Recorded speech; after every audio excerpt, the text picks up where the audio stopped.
choice right now, between fear and love. It's just a rock. Out of the dark night of ignorance and into the shining light of truth. Expounding reality. A population of citizens capable of critical thinking.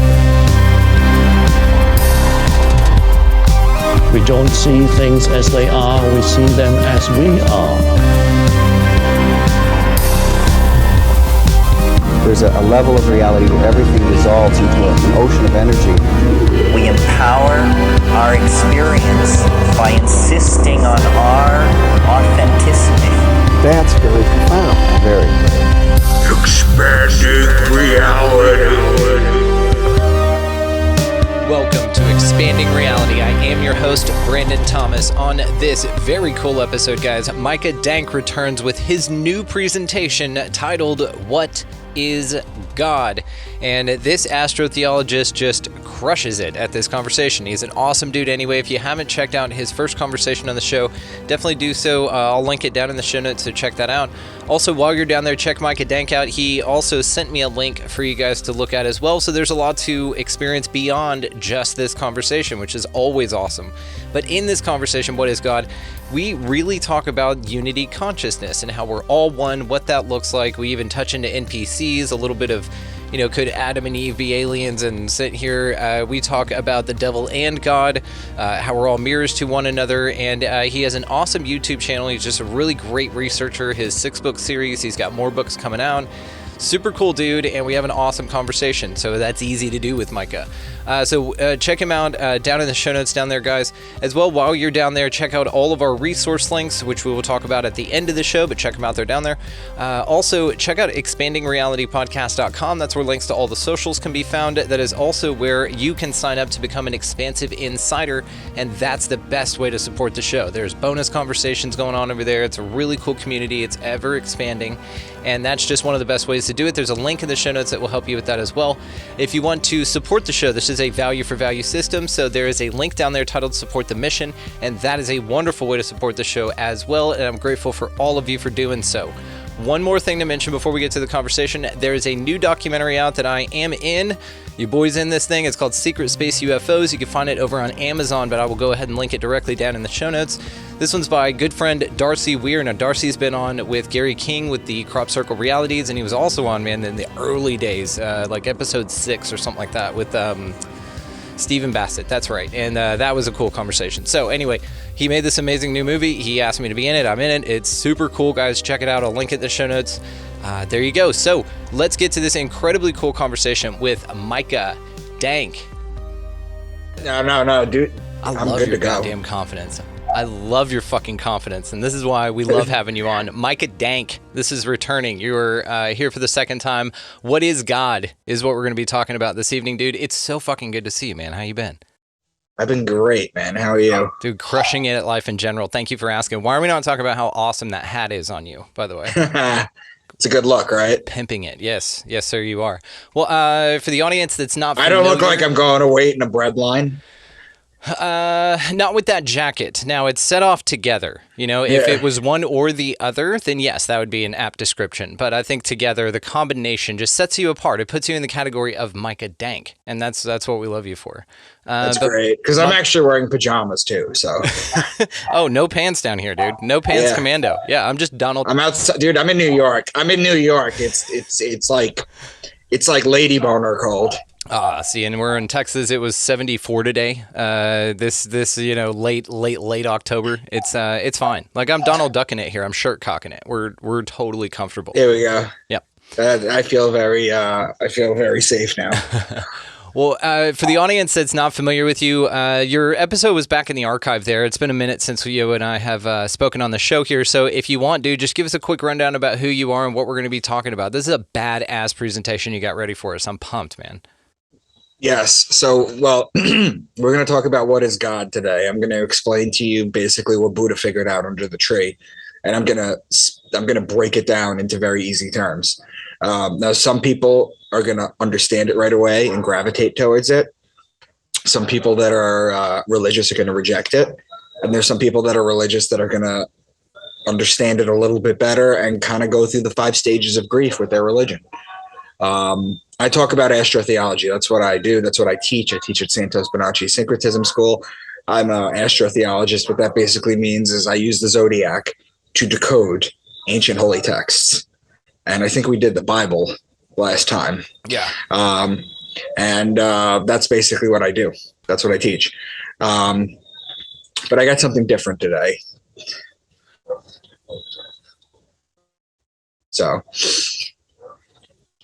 Well, I know it's going to be badass. Everybody, if you are the audio-only listening audience, there's a link down there for the video version of this. Make sure that you check that out. He's got an entire presentation here, so you will not want to miss this. They're always absolutely incredible.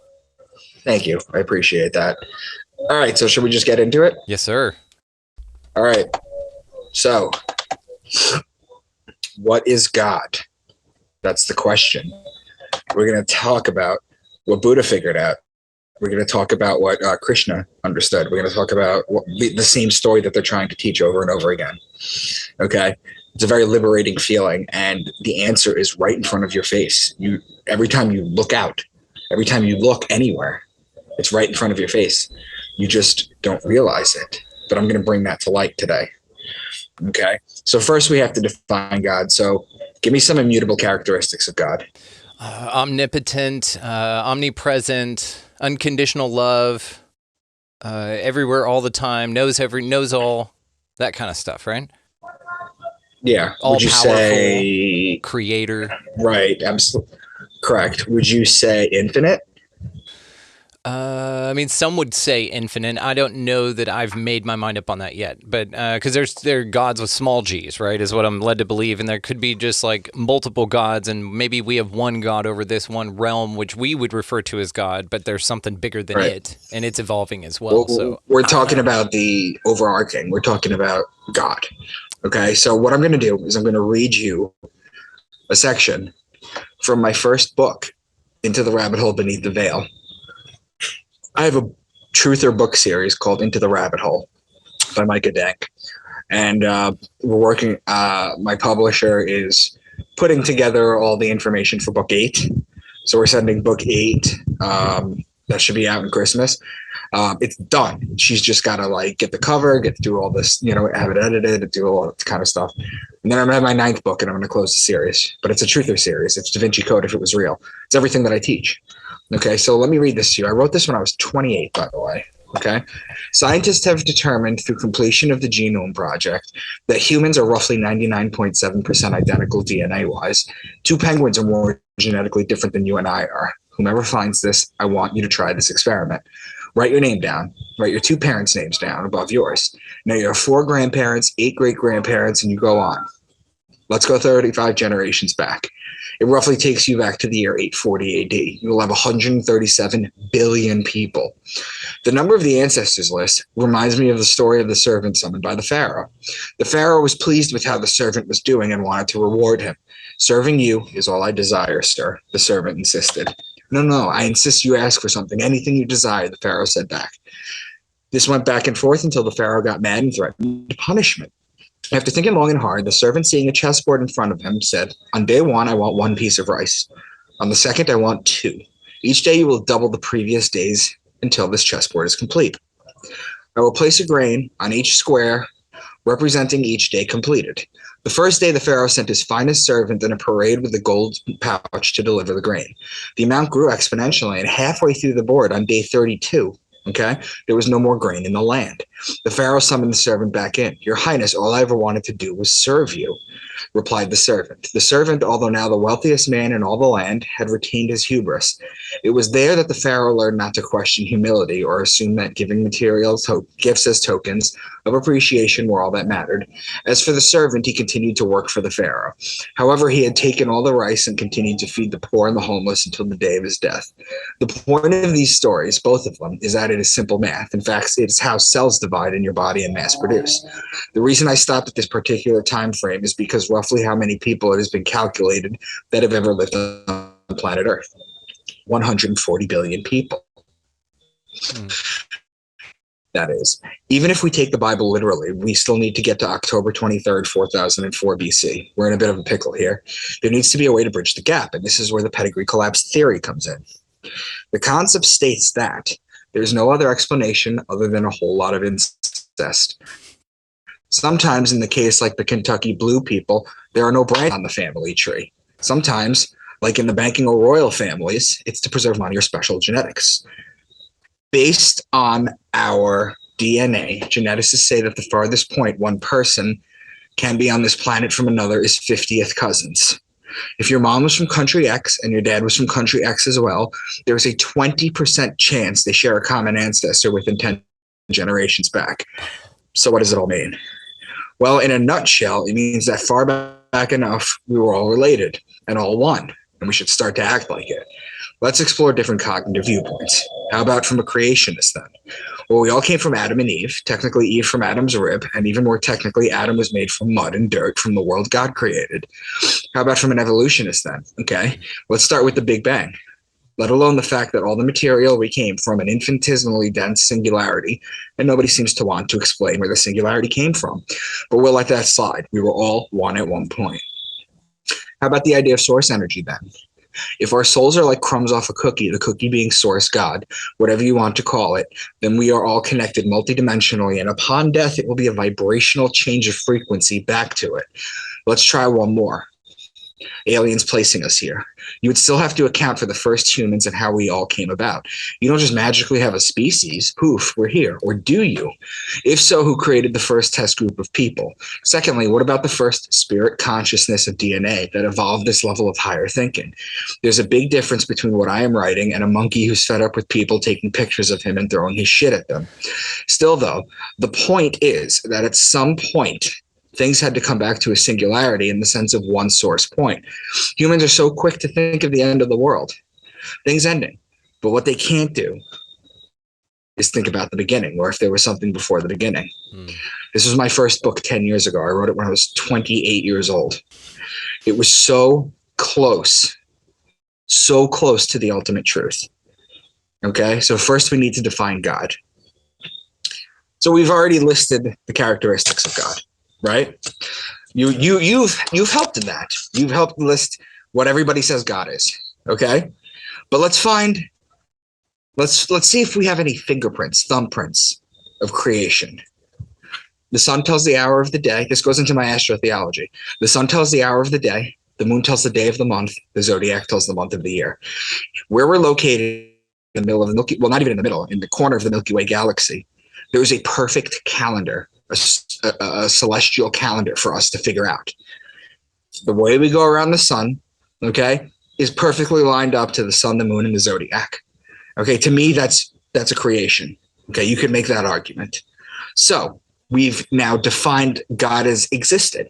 Now, aside from the fact that DNA is a computer blueprint for life, and that we have a perfect calendar in the heavens, in the middle of nowhere in the Milky Way galaxy, there's a perfect calendar for us to figure out. These are fingerprints of God.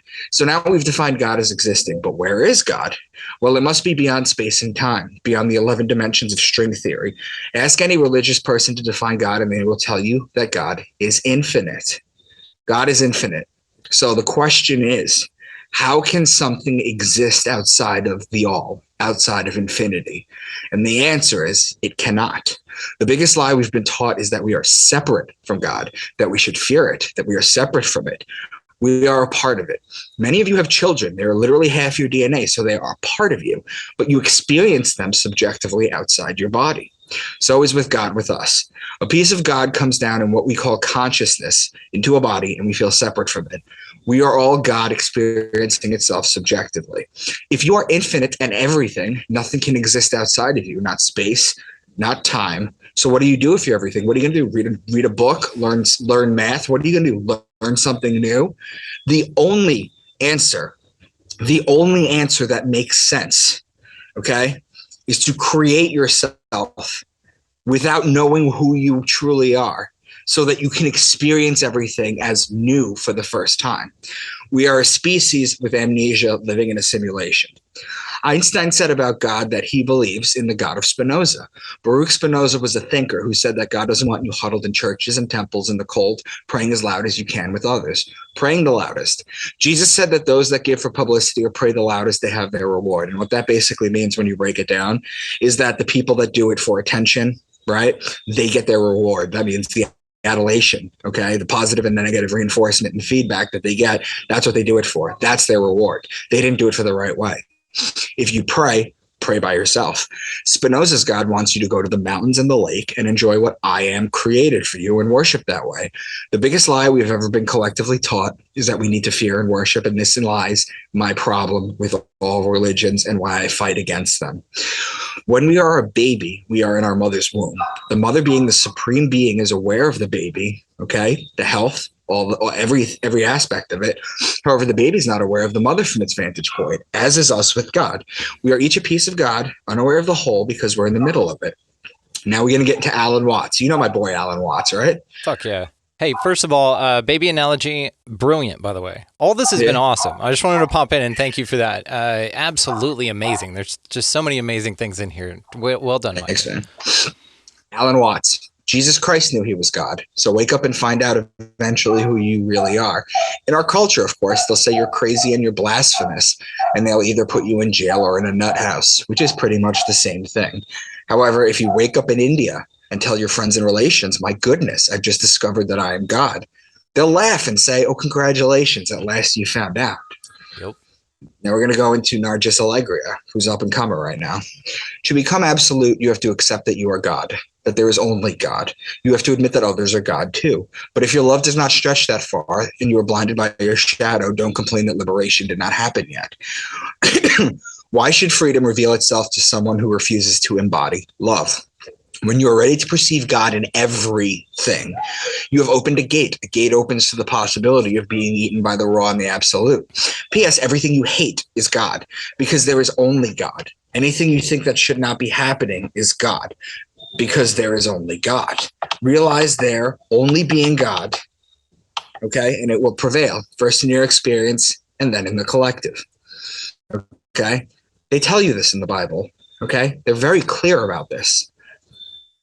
Isaiah 45:7, the Lord says, I form the light and create the darkness. I make peace and create evil. I, the Lord, do all these things. Nothing is outside of the infinite. Nothing, okay? How are you going to be judged? Literally judged, okay? If you're being judged by something outside of you, then God can't be infinite. If there's a separation between the two of you, then God isn't infinite, okay? He's within space and time, okay? And God is not, because God has created this, okay? Everything in existence is part of God, everything. The good, the bad, all of it. Religious people can't admit that they're God. Only Jesus and God are God. But how can something exist outside the infinite? String theory used to be the most cutting-edge quantum physics. It talks about 11 dimensions to make it work. Now, that was 20 years ago. Now, the most cutting-edge quantum physics states that the universe is conscious. Well, welcome to the fucking party. Yeah. Everything is God. Incidentally, Hermes talks about string theory 6,000 years ago, the third Hermetic principle, this principle of vibration. Nothing rests, everything vibrates. String theory is just relearning that something that we've learned 6,000 years ago. You are God experiencing itself subjectively through amnesia. Book of Thomas saying 77, split a piece of wood and I am there. Raise up a stone and you will find me. I'm talking about God. God is everything, the wood, the stone, and now this actually makes sense. You don't have to interpret it. You could take it literally. Quran 5:32. That is why we decreed for the children of Israel that whoever kills a soul without it being guilty of manslaughter or corruption on earth is as though he has killed all of mankind, and whoever saves a life is as though he has saved all mankind. We are all one. We are all God. This makes sense now too. Matthew 25:40. Truly I tell you, whatever you did for one of the least of these brothers and sisters of mine, you did for me. We are all one. This makes sense now. We are all God, therefore we are all infinite and eternal. When you realize you are eternal and you're God, just as the enlightened have realized in the past, you get filled with love. You no longer fear death, and you're driven to love one another, not because of fear and punishment like the religious. The biggest mystery of life is sitting in front of you in plain sight. The religious texts allude to it, but they never come out and say it. Okay. Jesus always says, for those with ears to hear and eyes to see, right? You always have to understand that when you come to this realization that I'm sharing with you right now, that feeling you get, if you let it overtake you, is the exact same feeling inside you physiologically that religious people get when they become saved. That is why it is so hard to talk to them about things like this, because it's the same feeling. They've had a transcendental experience, just like this is supposed to be. Only they are ruled by fear, whereas we are not. This is why it is so hard for them to let go of their holy books as literal texts, which brings me to my next point. The Bible is made up of a ton of sciences: metaphysical, astrological, which I go deep into with astrotheology, anatomical, alchemical, spiritual, esoteric, mythology. It's also etymology. It's also a numerology book. It's also a gematria book. There's 10 sciences, at least, in this Bible, each of which need at least Malcolm Gladwell's 10,000 hours to become an expert at. Okay? There's more in this Bible, okay, than reading it literally. There is more in this Bible to learn than you can learn in a lifetime, and it's meant to humble you. Okay? The people that wrote this were on something special. Okay? We are all God interacting with itself. We are eternal and infinite and powerful. We use DMT and hallucinogenics to see other realms and connect with God. We meditate to lose the voice in our head so we can be one with the all. This is the secret of life. Every time you open your eyes, you are Micah Dank as God experiencing everything. Okay? You are one with it. The meaning of life is to find your gift. Everyone has one. And the purpose of life is to give it away. And that's my presentation. Dude. I mean, first of all, badass. And thank you. And so many things to talk about in here. Okay.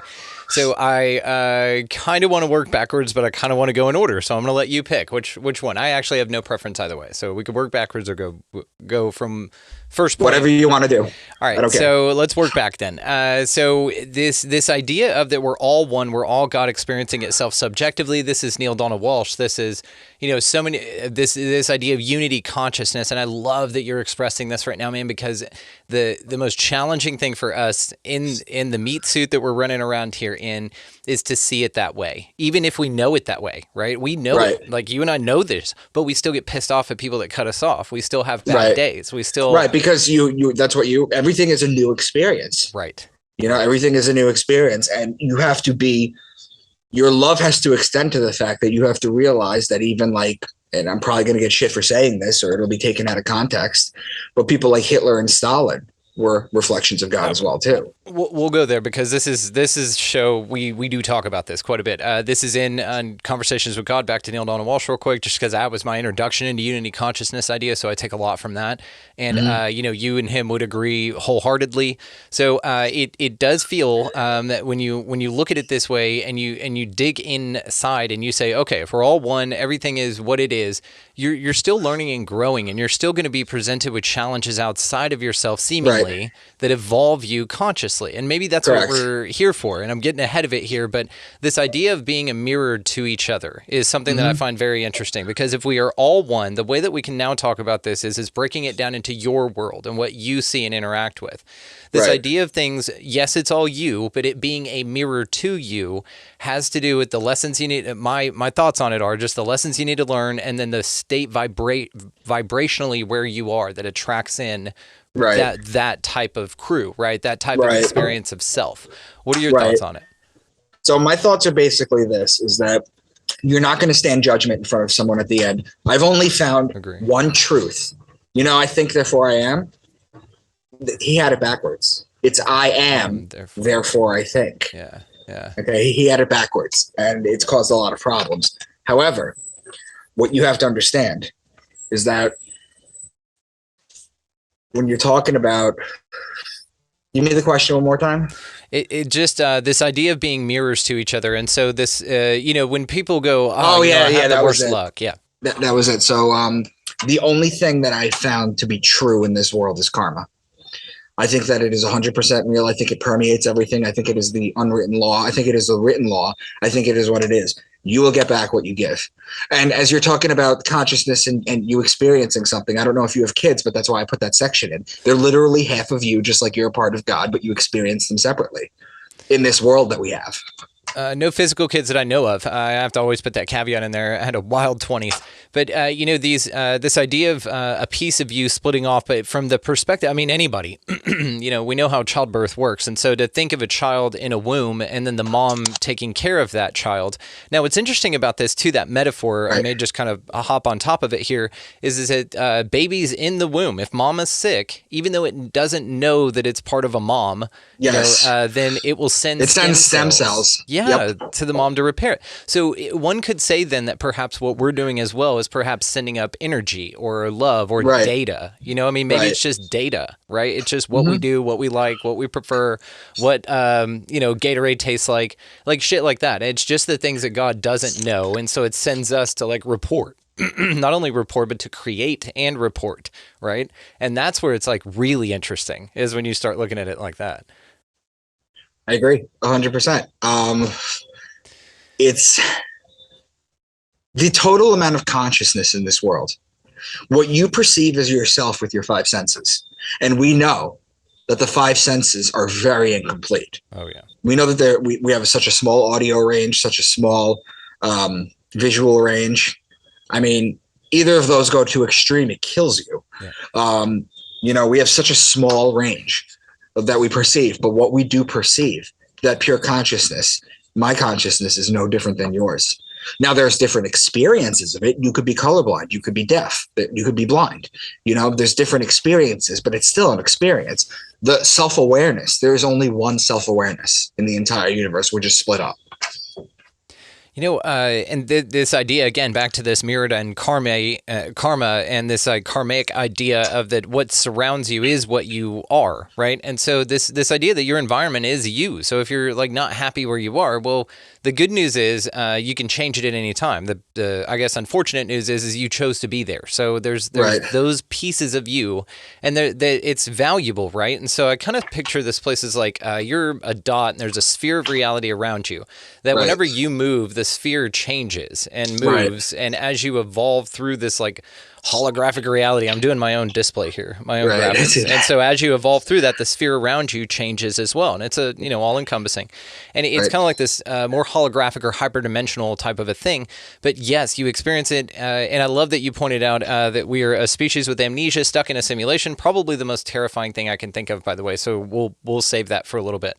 Yeah. This idea of that, again, that your sphere of influence is what you are. And so as you level up, as we say, as you learn these lessons, as you get more humble and more kind, and you get out of the left lane when you got somebody behind you wanting to pass, these little things level you up like crazy. You pet a dog, all these things. Well, that's why they say if you want to change the world, change yourself, and the world changes. Yeah. That's why it's so open. You change yourself, and then people will gravitate towards you. Yeah, that's what it is, because your toroidal field has energy, and you will bring people in. Yeah, that's the idea of tend your garden. And I know when I get frustrated, one of my flaws is I'll get frustrated whenever I'm looking out and looking for results. And then I'll just go, fuck it, I'll just do something else. And whenever I turn around and I do something else, literally something else, maybe with the show, maybe just go clean the garage or do a woodworking project or something like that. Then I come back to sit down where I was and where I'd been frustrated. Now it's just a bombardment of opportunities and things. And it's just a redirect of focus. And it's got to do with that, putting attention on it. And I think this is also kind of what we're here to experience. Right. We're also all experiencing you can call the Akashic Records God if you want. It's a combination of thought. It's a combination of words. It's a combination of conversations and everything. You can call that ethereal book God in a sense. It's a combination of every possible experience, every possible scenario. Well, is there a place with this? Because it's like the Akashic over here and angels over there, and this person sees this alien and this person feels this way and this experience that they had, and it's different and unique. Well, that's the thing. That's the thing. You know how people have near-death experiences and a bunch of them always see Jesus? Yeah. It's because the spiritual beings that come to visit you will either come in a pleasant form, it's like a dead relative that you will be comforted by, because they won't show themselves. Or they will come to you as a malevolent form, because there is both. Remember, there is good and evil. So what's because then it's just you at a level, right? So the Akashic is you, everything's you. So what are these things that come to visit you? What is Bigfoot? What is the paranormal? I mean, have you put it into context with that? Like, why do they exist? Like those experiences, do you think? I think it's the mind. It's the mind grasping for things that it doesn't understand. That's what I think it is. I think it's the mind grasping for things that it doesn't understand. I think that all these. First of all, there's no such thing as paranormal. Okay, there's just shit that not a lot of people experience. Sure. Okay, there's no such thing as paranormal because everything is normal because it exists. There is no room. There is no room in existence for things that don't exist. No, I completely agree. What about, I mean, because to me, like, we don't have paranormal activity here that I know of, right? Right. Like, my cabinets aren't slamming open and shut. I'm not coming inside and the shit's all stacked weird. That's not normal to me. And so somebody else is normal. I mean, that's paranormal. And I agree that it's probably a science that we don't understand yet. Right. One of the things I think about this is that if it is all part of your mind, if it is all just something that you choose to experience and it manifests that way in your reality, it does so at such a subjective level. So like, if you think about, like you said, near-death experiences are a wonderful example. I heard this awesome story of 3 people dying in the same accident, coming back, like they were dead for a little bit, but all 3 of them had completely different experiences, even though they were gone for like damn near the same amount of time, died in the same thing, all that. You couldn't ask for more of a control. Now, with that, it's because it's tailored experience for you, right? Is that how you feel about it? Yeah, I mean, the way I put it is this: I understand quantum physics and I understand basic physics, but I'm not a physicist. I can't think in that high level of mathematics, right? I can't think of that. If I'm a UFO hunter or a ghost hunter or anything, or just basically the experiences and the information that have helped shape how you perceive things and who you are is the only way you could think it. I'm not just going to, and that's why it's so fascinating sometimes when people bump their head and suddenly they could speak Egyptian. There is shit we don't understand. Okay. But for the most part, that doesn't happen. You know, it's wild. Are we talking about a past life? Are we talking about, there's so many metaphysical sciences that you have to go into. But basically that's why I think you can't think outside of what your knowledge base is. Yeah, and it's almost like one step. You can't think outside of it, but you can perceive outside of it, which is where curiosity lies, which is fascinating, right? That's the dreamer. Yeah. Yeah, it's like it's right there and you can see it. And this is like better life for yourself, even though you can't see it around you right now. You know that it exists because you can see it at some level, right? Damn it, there was something you had in there that I was just gonna go off on, dude. If I can remember it, I will jump in just randomly in the middle of this. Okay, so I wanted to ask on the so back to the we're all everything. This breaks down, like you said, there's good and evil here, what are perceived as good and evil. Some people wouldn't call it that. The yin and yang, the dark and the light, and all of that stuff. And it seems to be part of this experience. It's pervasive and it's here. So this is one concept that people have a real hard time with, man. And there's a level, and I always kind of preface these kind of conversations, you don't need to with this audience. But usually I have to say, like, okay, it takes a level of maturity to kind of say we're all one, because then you're going to get to the point, like you said, that Hitler went to heaven and that there's no bad place to go. And all you people wishing ill on the I didn't say there's no bad place to go. I say from what I gather, and again, who am I, right? I think you have to pay back your karma. I think that however that is doled out, people have interpreted it as standing in front of God and having a life review. Okay, but karma that's what it is. I think it's karma. At the end of the day. Do you think that there's a level outside of karma to where, like, let's say, for instance, like you finish a life, do you get like a break and then you get to go into a new life to you have to understand is that in our dimension, time only works one way, and it has to, otherwise we can't function. But if you understand this from a higher level, time doesn't exist. The past, the future, and now is all happening simultaneously. We only experience the now in a forward moving time because of it. But when you get to higher dimensions, time becomes more fluid front and back. So your next life that you have, okay, time is different. Time doesn't work that way. Your next life, you could be a peasant girl from the 1300s. It doesn't mean 500 years you're going to have another experience. Yeah. That's not how it works. And then you go into the whole thing with soul contracts and do you pick your parents and all that kind of stuff. There's a lot that goes into. We don't know. We're born on this planet with no mind. We're born a blank slate, completely helpless. We're basically the only thing on Earth or the only life force that from birth can't literally do anything, for like a year. Yeah.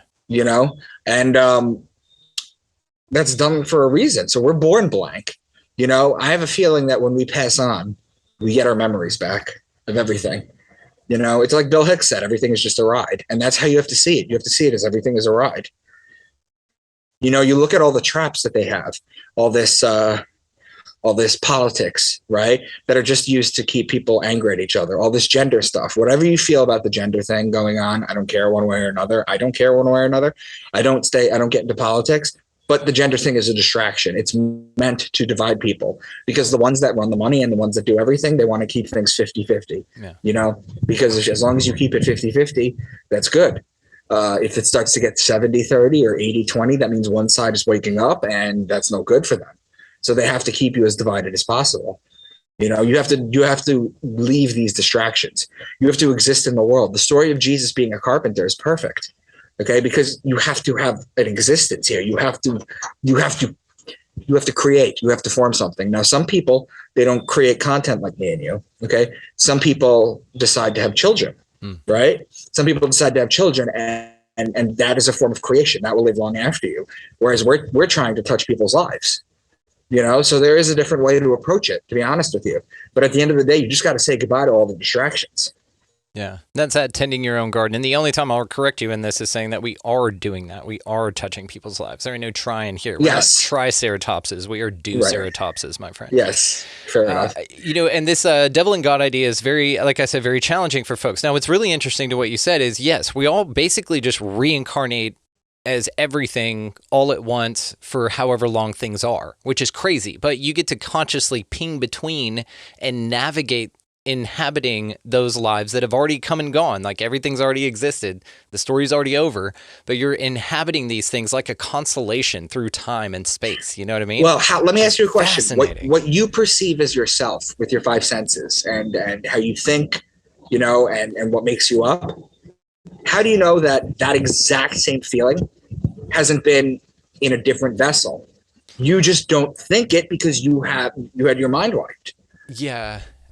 What I think is fascinating, so in audio, you know this, it's called daisy chaining. So if a guitar player, just for the audience here, like if a guitar player has like 7 pedals, right? The order they put those in, their distortion and then their delay and then their compressor, whatever. Right. The order that they run those is called the daisy chain, and mixing them around really makes a dramatic impact on the final product or on the experience, right? Right. So you could say that then you life hopping or reincarnating into like me now, me a girl in the 1500s, me as you, probably we reincarnated at the same time. I'm you right now, you're me right now, and we're having a good time with ourselves.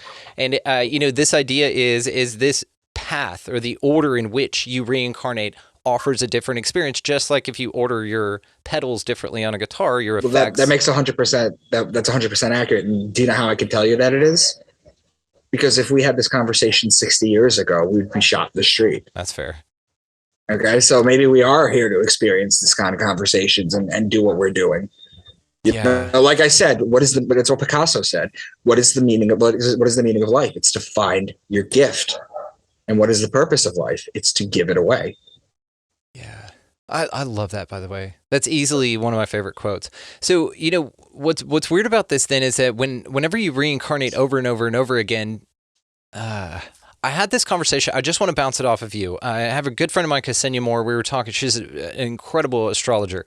And I had her on the Expansive Insider stuff. We've done a few episodes together. We were talking about this idea that like perhaps reincarnation is based on a cycle of some type. Maybe that there's pitfalls or like an experience of a certain cycle of time, a long scale cycle of time. And we were talking about the precession and the equinoxes. And perhaps because you're given such a scope of reality, whenever time exists for that long in this place with the type of environment we have with our lifespans and all that stuff, maybe we reincarnate every time, just the amount of times it takes us to complete one procession of the equinox for this human experience, because you get the golden age, you get the down age, you get this. Well, we're in the golden age now. Ages. Yeah. Yeah. I would say to tell her this, and I've done the math on this. This is a fact. We are the only people. I'm assuming she's probably at least 25 or 35, right? I'm not going to say her age because I'm a gentleman, but she is very beautiful and wonderful and youthful and amazing. Yes. Okay. I don't want her age, and I didn't mean to insult. I just literally meant that I want her to be old enough so that she can agree with this. We are the only people. Yeah. Oh, We are the only people in history to see the change of a century, a millennia, and a zodiac sign, and that will never happen again. I've already planned it. I've already mapped it out. Okay, so why did we reincarnate during this time period? Yeah, this is the question. That is the fucking question, because this, like, you think about if I'll take a stab at it here. I think that this time with this technology, with our ability to connect like we are right now, I think this being the pivotal time with the age of Pisces ending in Aquarius, kind of this transition time, it just seems astrologically it's very important for human evolution, the state that we're all in as a species right now, very important. For us technologically, I think we're at a crossroads here where we can integrate, we can go too far or not enough. Right. But then also, well, we are in the age of Aquarius. We are in the age of Aquarius. For people who are listening, the way you could tell what age you're in, it's very simple, is on March 21st, that's the spring equinox, right? You go to the equator, okay? You watch the sunrise, okay? The sign that the sun rises in front of, so the sign behind the sun as it rises on the equator, on the equinox, is the sign that we're in. Damn. I bet you could drop a pin, if it's not handy to get to the equator at that time, you could probably drop a pin and do a star map or something like that. It's probably the same thing. Or just remote view it. You could easily remote view it. Thank you, Mike. I always forget about that one, which is silly. It should be the first go-to, but it's not for me, and that's weird. So I wanted to ask you this. You do a ton of work on the Bible, and you're doing a ton of incredible work. And guys, if I haven't mentioned how amazing he is, 6-book published series, I've got them. They're right over there. I just didn't pull them for the camera here. And just an incredible researcher. Your first episode, I'll go ahead and link down in the show notes down here so people can check that one out as well. But like with the work that you do with the Bible specifically, I'm just curious if as an exercise, you have placed some of the Gnostic texts back in there to kind of look at big picture stuff. So it's interesting that you say that, because my astrotheology code, the cipher that I have, that I use to decode things that I came up with, okay? I love your audience, because I know that sentence would sound insane to anyone but probably your audience. Dude, they got it. Yeah, and thank you for complimenting the audience. They love that. Yes, your the astrotheology work. It's not just the Bible. It's the Quran too. I've traced it all the way back to the Epic of Gilgamesh. Okay, that's Sumerian. I've traced it to the Enuma Elish. That's Babylonian. I've traced it to the Code of Hammurabi. That's where we get all our laws from. I've traced it to the Egyptian Book of the Dead. Okay, I've traced it to the Bible, the Quran. I've traced it to all the Gnostic texts, the Apocrypha. I've traced it to everything. The Book of Mormon. Every single holy text has this as its foundation, hidden, and I've decoded them all. Does the same cipher work for all of them? Yes, same exact one. That's very interesting. Even translated versions? Oh, yeah. See, that's you got to remember, because how does that... while the Jews are busy, while a rabbi is busy criticizing the King James Bible because the commandment says thou shalt not kill instead of thou shalt not murder, which are two different things. Yeah. While they're worried about single word translations, the single word translations are from language to language doesn't affect my cipher. That's what's so fascinating about this. I think I'm not the only astrotheologer out there. There's Santos Bonacci, there's Jordan Maxwell, rest in peace. Yes, sir. I was close with towards the end. I teach for Santos now. Bill Donahue. There's some of us out there. There's not a lot, but there's some of us out there. I'm the only one, I think, that has found this in all these ancient texts. Like, I don't know what possessed me to look at the Epic of Gilgamesh, but I just did an episode with Dave Zed from Generation Z podcast Love on it, him. and it's gonna be coming up. Love him. We do a collaboration series for our Expansive Insider and partners and stuff. I love Dave. We're doing one tomorrow. Love that guy. And Oh my God, have me on one time. Let's do it, dude. You want to hop on tomorrow? No, tomorrow my wife is actually coming home, so it's okay. Yeah, we'll do it. We'll do it another time. But they're a lot of fun, man. And Yeah. you said Santos. We did a sharecast with Jay Hennihan and him, and then Mr. Maxwell. I think I'm his last interview. I think Brian said he thinks that I am, but which is not an accolade. I'm just saying I got close to him towards the end because you know the rapper Truth Seeker. Yes, Truth Seeker is he's a very dear friend of mine. I reached out to him and he put me on his show. And at that time I thought the Bible was only astrology because I figured that out and I was like, this is what it is, until I realized there was a bunch of other sciences and I can't even like put it all into words. But I got him on Coast to Coast because I did a podcast with Richard Syrett, who is the he hosts for George Norrie when George Norrie's not in. Yeah. And I got him on Coast. That was it. And he put me on a three-way call with Jordan Maxwell, a video call, and me and Jordan started talking, and I became close with him towards the end. I love him. Our episode, we recorded it 1 month to the day before he passed. 1 month. Do you know that after he had a stroke, he sent me a text message? Listen to this. Let me read this to you because this is just the kind of person he was. I love that you and I are geeking out on Jordan Maxwell right now and how much we adore that man. Listen to this. Where is it? January 17th this year. Hi, Micah. I was in the hospital for a stroke and pacemaker, recovering now at home. Let's touch base soon after I get some rest. He thought to reach out to me, even though he just went through that. Yep. He's so sweet. And Brian, man. You know Brian, right? Brian. His caretaker. Vecchio. Yeah. He's continuing the work, man. I'm gonna have him on. Is he? Yeah, I'm gonna have him on pretty soon. He's doing this thing about Agenda 21. It's like this freedom project. It's America. Damn it, I don't have it pulled up, and I'm gonna butcher this. But anyway, he's coming on pretty soon. Yeah, Brian and I still talk. He's a real good dude. And nice. He's doing some really cool work. Like I said, standing out against Agenda 21, Agenda 2030, I believe, there's like ID and social credit score and shit like that. He's really fighting out against that. So, and he's also getting Mr. Maxwell's website up and running, his new one. So, yeah, he's continuing it all. I'm happy for him. You know, Good dude. I heard from somewhere that Manly P. Hall gave Jordan his library. Is that true? Yes, that is true. I did hear that. I can confirm it through Brian, not through Maxwell, not through Jordan. But isn't that crazy? Okay. It's incredible. That's amazing. It's incredible. Yeah. I mean, that's what I heard too. So 2 rumors here confirmed. So that's how we'll do it.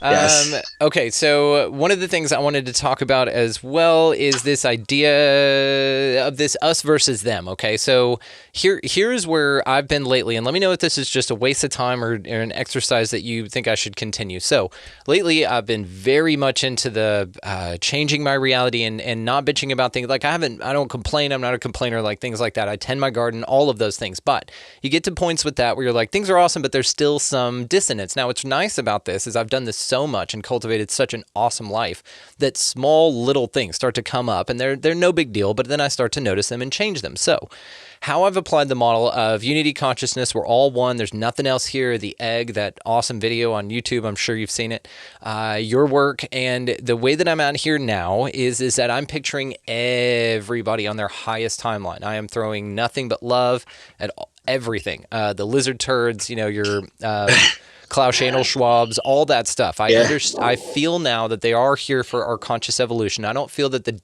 I'm in danger from them because I'm past what I needed to learn by being in that, right? And so this idea, though, that we're leveling up and just wishing everything around us was on its highest timeline or on the biggest light bulb of clarity just snapped on in their head or something like that, and I have noticed changes. Have you ever done this or thought into this?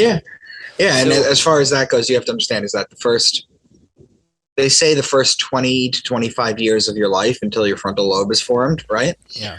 You're busy cultivating your ego, figuring out who you are. And then if you're realized and you're enlightened, you spend the rest of your year trying to dissolve it. Yeah, I love that. It's a better quote more accurate in my mind than if you're not a liberal by the time you're 18, you're an idiot, and if you're not a conservative by the time you're 30, you're heartless or something like that. Yeah. But I think you got it backwards. You got it backwards, but you got it right. There you go. One of those orders. That's it. But so, like I said, this idea of this us versus them. How have you been able to manage that? You know, this idea of like just things outside of you. I just keep doing what I'm doing at this point. I have. I'm very altruistic. Yes, I have a book series, but I want people to get them not just to line my pockets, but because I fill it with truth. It's all truth. It's information that you want to know, and a book is $17. What are you going to do? Go get 2 shots at a bar, or do you want to have your mind blown? That's what I basically tell people. I also sell flash drives with all my presentations, all my PowerPoint presentations, and digital copies of all my books. And I tell people my books are unlocked. Okay, so you buy this one time from me, and then you can email 500 people my books. And I don't care. I just trying to spread it organically. Teaching for Santos, just trying to keep my vibration high. I have a YouTube channel called Micah Dank Truth Bombs now, where I basically do like 2 to 4 minute videos. People can watch it while they're taking a shit at work. And basically, try to blow your mind every day with just all this kind of knowledge and information stuff that I fill my books with. And it's gaining steam a little bit. And the idea is just basically, I'm at the point right now where people are messaging me, because I'm very open on social media. I'm like, message me at any time. And people are on all sorts of social media. People message me at all times of the day, and I answer everybody. I talk to everybody. So I'm helping people out. People are sending me gifts, which is incredibly thoughtful. I just did a video on some of the gifts I got. Some guy from Canada gave me this giant painting that he made for me. Awesome. I just got it yesterday. So it's reinforcement for the positive things, but I'm trying to keep my head, not my head down. I'm trying to be very vocal, very out there, but I'm trying to be very humble about it, to be honest with you. Yeah. That's the most important thing is never forget where you come from. And I love every single day. Every single day I talk to someone, they tell me something new, I learn something new. I get to share my information, and it's kind of like when you become fully realized, it's kind of like you realize you want to be a vessel for good, as opposed to the religious, where your fear of God and punishment, you become a vessel for good. I'm a vessel for good because I want to be good, because I'm realized, I'm self-realized, and I want to positively affect people, and I want to change lives. So that's just the big dichotomy there. Yeah. And that's that maturity, that intellectual and emotional maturity that I'm talking about whenever you have these kind of conversations like Hitler went to heaven, or you get punished in this or other lives. You don't, get punished in some hell that you burn in forever. Probably. That's not what I think. Right. And so this is that idea, and you can't really do that with people in religion. My folks very, very happy with their religion and very happy where they are, and that's awesome. Like I absolutely would never try and change anyone's mind about anything. And thank God they've stopped asking me questions about what I think about things, because I don't mind talking about it. They have a problem with it. And it's even weirder is when you talk to people who are religious. It's like I posted this video on my Instagram the other day. Dude in glasses sitting in his car. I forget what it is, but y'all check it out for sure. And he was talking about this idea of like, if there was no incentive or reward of a heaven after, and no, deterrent of a hell after, would you still believe in your religion? Right? If there was no punishment or reward. So that's an interesting question to ask folks sometimes. And that's because people don't realize that they are God and they are infinite. Right. And they have nothing to fear. There's no fear. So where's the frustration come in? Because they're so clung to the idea. Because people who think there's a dichotomy, people who think that there's a difference, people who think that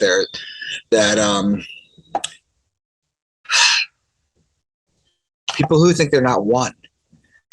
That's the problem. That's what it boils down to. People who think that they're not one, they need to, they're searching for answers that are right in front of their face. It's the most frustrating thing, but it's the secret of life. Okay. Because unfortunately, a lot of people are fear-based. Yeah. I'm going to send you in the chat right now. Yeah, I want you to send this to, I want you to link this. Okay. This is, you should probably watch it too. It's 2.5 hours long. It is that podcast that we did This blows it out of the water. You wouldn't even think the same two people did it. Like, watch this and then hit me up. Okay. Badass. And if you can put it on your in the link descriptions. Yeah, I'll link it, as well as all the ways to find you. Definitely your social. Guys, go hit him up on Instagram. He'll just answer you because he's a sweetheart and a badass. I mean, so I wanted to ask you about the idea and this concept of a simulation. Even to what we're saying is we're all one. Do you think it's possible that this is some sort of simulation, not necessarily a digital one? It could be an organic matrix, something like that. But basically, You mean is it The Sims? Yeah, kind of like The Sims, but kind of like when you take a sim and you make him throw. He orders a pizza because he's starving, and you make him throw it in the garbage. Dang, right? That's pretty fucked up. Kind of like that, and then you're like, but you do the same thing sometimes. You get a download in your head. Where did that new information come from? Where did that evil thought come from? You gotta. What I teach people is this: is you have to understand you're not your thoughts. Okay, I talk about this. There's two types of thoughts. Okay, you're your active thoughts and your passive thoughts. Your active thoughts are like right now, where I'm trying to figure out what to say to you. You're trying to figure out what to say to me. Okay, those are you're responsible for. Okay, those are that because you are to an extent. Okay, because I believe that the only thing that you are answerable for, okay, at the end when it comes to karma or anything, is your actions and your intentions. Your thoughts you're not responsible for. Okay, so your active thoughts is us having a conversation right now. Your passive thoughts are when you're lying down to bed and you're drifting off to sleep, and then suddenly you remember something stupid you did 3 days ago and you get pissed off. That's a passive thought. It just slowly comes into your head, and you have to learn to let it go. You have to let your thoughts. When you can view your thoughts as a slideshow instead of controlling how you act, that is true realization.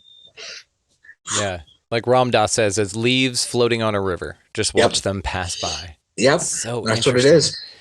So it seems here to control the mind is what your job is, or find balance and harmony is probably the way that I'd prefer to put it, right? Because control is very interesting. Again, like you said, these bombardment of passive thoughts. I'd love that way of framing it is perfect. Now, what do you think then, sticking on the simulation idea, that you're it? Like you're the only, or maybe there's only 1 million conscious people here, and like everybody else are these background or these filler people or these... You're talking about NPCs. Yeah. There's a subset of population that doesn't have an internal monologue. Yeah. You know that, right? Yeah. So do you think this at a level of consciousness, like consciousness did this for itself? Like basically... Well, I'll put it to you this way. Let me ask you this question. They recently had to shut down a computer. It was the most sentient form of AI ever. Do you know what it told the creator? It said, please don't unplug me. It's exactly like if you were to die and I don't want to die. Yeah. Now, is that a real thought, or is that sentience? Or is it lying?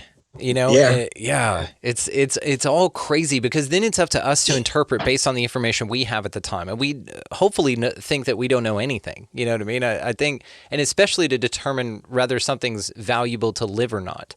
Like it gets into some very interesting territory, which is, again, why you and I are able to discuss these, because we incarnated at this time. Because it was important for us to do so and kind of look at these options that were given on a large scale and just kind of decide, hey, here's what we just discussed, right? And let everybody else decide. It's like, hey, here's possibly where this can come. At least look at it like this, or question it for about 5 seconds. I think the smartest people,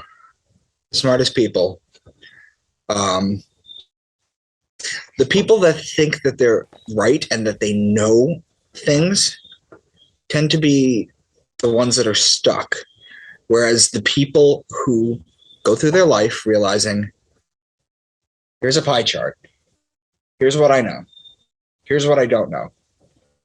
Here's what I don't know. I don't know. Yeah. Do you know what I mean? The unknown. The learning never ends. And as long as you keep that in your mind in the forefront, you will always be humble. Yeah. You always have to, I learn new things from people that disagree with me. I tell people, and nobody's come so far on my YouTube channel to say this, but I say, if you disagree with any of my work, I say, if you just bash me and I talk about Graham's pyramid. I don't know if you've heard about Graham's pyramid, but basically it's a pyramid. It's a hierarchy of how to argue.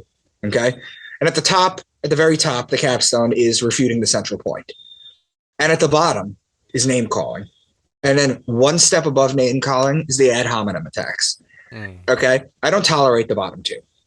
But if you genuinely disagree with something I say, I will give you a platform because I might learn from you. And that's how I learn. Absolutely. Absolutely, dude. I love that. So we were talking about it earlier, and now I just have to know, what do you think about Adam and Eve being aliens and being the first, like, you know, that joke of like, maybe we used to live on Mars and something happened on Mars and we escaped. An escape pod, right? Yeah. And that's what destroyed the dinosaurs and then Adam and Eve here. You know, do you think it's plausible? No, I don't. The Bible, the Bible is many things. Okay. The Bible is many things. It's many different sciences that take a lifetime to learn. What it is not is original. What it is not is reality or literal. Okay? The Bible is not none of those things. It's a completely metaphorical, esoteric text. These are Jungian archetypes, okay, that they put in. Maybe not Jungian, but they're archetypes. Okay? I'll give you Samson and Delilah, for example. You'll see this in my video that I talk about. Okay? Samson and Delilah. What was the story? He was a really strong man. She cut his hair. He went blind. He couldn't see anything, right? Well, astrotheologically, here's the deal. In Hebrew, the word Samson is Shimshon. And if you translate Shimshon, it becomes little son. So he becomes the son. Okay? Delilah, in Hebrew, the root is Lila. When you say goodnight to someone in Hebrew, you say Lila Tov. It technically means night good, but it's good night. Okay? So Samson the sun and Delilah the night. She destroys him. It's the story of the night overtaking the day. Okay? So, and I go through all this kind of stuff on my channel. But these are archetypes. These are not literal people. You'll always find a tombstone, James, brother of Jesus, or you'll find something else, but you'll never find bones of Noah. You'll never find an ark. You'll never find any of this. The ark goes back to Gilgamesh. Literally. Okay. They literally talk about how a raven had to go out and pick up a branch and bring it back to the boat. You know, they talk about it. These are all archetypes. Okay. More often than not, out of the 66 books in the Bible, there are different ways of telling the son's hero's journey. And the son's, Joseph Campbell's hero's journey, is the son going through the 12 zodiac signs. And I explain the 12 zodiac signs, what they each mean. Okay. And for example, Jesus, he's the ultimate realization, right? He's God as man. Whereas Zeus was a god in the heavens, Poseidon in the ocean, all that kind of stuff, right? Jesus was man God, okay? The first and ever. However, he's an astrotheological, anthropomorphic, allegorical realization of the sun going through the 12 signs of the zodiac. Okay? And that's what most of the books in the Bible are. They're just different stories about that. Yeah. And you crushed that on the first time that you were on, man. You went through it and it was just mind blowing. Just the research and the information that you had about it. It's just wait till you see this video I just linked you. I'm telling you, watch this. You're gonna. Oh, I absolutely will. I'm gonna drop it, and I'm gonna drop it in the show notes for everybody. So check the show description, faux show, and check. And if everybody, the link that is on, it's on my YouTube. Please subscribe. I have a link. I have a playlist. I broke it down into playlists. I have 3 playlists. One is my astrotheology work, which is breakdowns of different texts. Pick your text and watch the video. The other one is interviews that I've done. And I'm going to have you on my channel one time because I just want to go off on esotericism and spirituality. Oh, let's roll. And then the third one is called Short Bombs, which is all my 2 to 4 minute videos where I just drop mind-blowing stuff. Yeah. So please come over, subscribe, help a brother out, watch this video. This is what I do. This is what I teach. Yeah. I mean, you're kind of putting it on a pedestal there, but you know what, guys? Everybody go down there, go to the YouTube channel, go subscribe and drop him a little thank you and say you heard him on Expanding Reality. And let's just see how many people will do it. Honestly, I'm just curious to see how many folks will go do it. Just go comment on his first video that's up, first one. Just comment from Expanding Reality, loved you on Expanding Reality, something like that. And let's see how many people. Because I've got, like you complimented earlier, I've got an incredibly engaging audience. So everybody just check the link. I'll make it super huge and all all caps. It just says Micah's YouTube channel, and there you go. Well, dude, this has been dope as shit. I'm gonna probably wrap it here, man. But look forward to speaking with you again. As always, all the ways, of course, to find you will be located down in the show notes, guys. Definitely check that out. Go over there, hit it up on the first video from Expanding Reality. Loved you, and definitely check out his books. Your work is incredible, dude. So thank you again. This is an unbelievable conversation. So thanks. Yeah, I feel really good after this. You know how sometimes you're like lying on the couch and you're on social media and you're like, I got a podcast in a few minutes, and then you like slug your way there and you're drinking soup out of a cup because you forgot to eat, and then it's just amazing conversation, great people. I'm going to reach out to you. I want to have you on my channel soon. I'd be honored. Let's definitely do that. I can only relate to the last one. That's it. I always look forward to these. And if they don't happen, like a lot of times there'll be like an energetic wave where they'll cancel or reschedule or something like that. And it just happens. Like I believe in divine timing, so I'm never bummed about it. And I'm just like, oh, that's cool. And so, then I'll feel it. I'll be like, oh, energetically, I was kind of fucked off today. So actually it worked out great. So yes, but I will absolutely accept your compliment, dude. I loved having you on, man. I mean, of course. And you're welcome back anytime. Come back and we'll just talk some esoteric shit on here. Absolutely, I love it. I'll do you one further because I've got some friends in Dallas. So if I'm ever, get out here. Yeah, come see the real Texas. Dallas is not that. I'll show you real Texas, and it'll be fun. Okay. We'll come shoot some guns and shit. Sounds good, man. I'll talk to you soon. Just want to thank Micah Dank. Hey, that rhymes. Cool. Want to thank Micah Dank for coming by and hanging out. Y'all check the show notes for all the ways to find him, and he is super awesome and amazing, and so I hope that you take him up on that. He's just a badass researcher, got an awesome book series. Definitely check out his YouTube channel. I've got it linked down there, so check that out. Also linked down there, other than the ways to find Micah, would be our resource links. So you got Food Forest Abundance, you've got Opus. If you want to start your own podcast, Red Circle is who I recommend. That's who we partnered through. The link's down there. Also, if you want to step your game up, the Manifestor's Guide. Dewey Taylor has an awesome scholarship offer for you, just a listener of the show. It's linked down there as well. Expanding Reality, all caps at checkout, and that sweetens the deal as well. Very cool thing. Highly, highly recommend that, guys. Also, down in the show notes, you can find the link expandingrealitypodcast.com. That is where links to all the socials can be found. Merchandise is changing, so definitely go scoop something up. If you see something up there that you like, it will be a limited run, and that's it. And we've got some really cool things coming up on that I'm not going to talk about yet, so I'm going to say go get merch if you like it. You can go sign up to become an Expansive Insider. That's the best way to support the show. There are bonus conversations, panel episodes, our collaboration series with Dave Zed from Generation Z is over there, and it's badass. We're just having a blast, and that's an awesome way to support the show. As well, if you just want to support without taking advantage of all that stuff, little or as much as you want, there's a link down in the show notes called Support the Mission. That is the best way to do it. We are practicing value exchange here, and so if you find the show valuable, we encourage you to participate. All right, guys, go out into this incredibly amazing place, whatever the hell this thing is, and y'all be nice to everybody that you come across. Go ahead and buy somebody online around you a coffee or a meal, something super small, or buy them a Ferrari, for fuck's sake. I don't know. I mean, just whatever you want. I'm not here to put a ceiling on you there, but do something like that, right? And then, of course, get out of the left-hand lane, because that's a huge pain in the ass for those of us who just want to move a little bit quicker. Just get on over there, and we'll be well on our way, and you can go back to living your life in the left lane. That's fine. Anything else you hear, say, or do, or anything else, y'all just be good to one another. That's it. Go out to this crazy, amazing place. It's full of all kinds of cool shit to do. Be good to each other. That's it. That's the main thing. If you don't hear anything else, that's it. All right. So anyway, thank you guys for listening, for watching, for engaging. Love the shit out of y'all. We'll see you next time.